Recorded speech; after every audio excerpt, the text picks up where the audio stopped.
There's definitely an urgency to passing these bills. The push is on to pass legislation on immigration enforcement in New Jersey.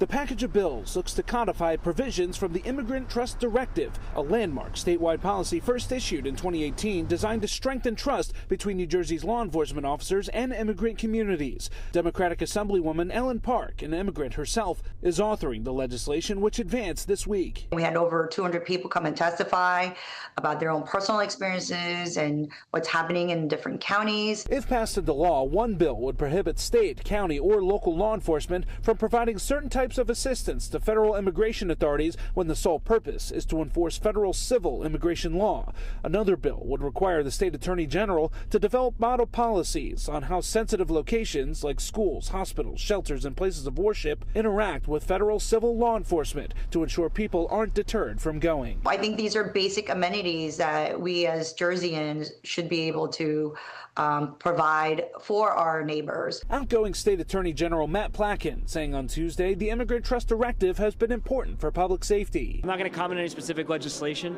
but the directive itself has been instrumental. It's why law enforcement has supported it in building trust with communities and encouraging people to share information with us. But some lawmakers are not on board. First, let me say that's the intention of this bill, is to handcuff and prevent local law enforcement from working with federal law enforcement. Republican Assemblywoman Vicki Flynn was among those who opposed the bill in committee, saying she felt the legislation was rushed to be introduced. We need to be more thoughtful when there's obvious constitutional issues, legal issues involved before we adopt such sweeping legislation. The Assembly Judiciary Committee advanced the bill on Monday 4-2 along party lines, and supporters of the bill are hoping to bring it to the floor for a vote next week.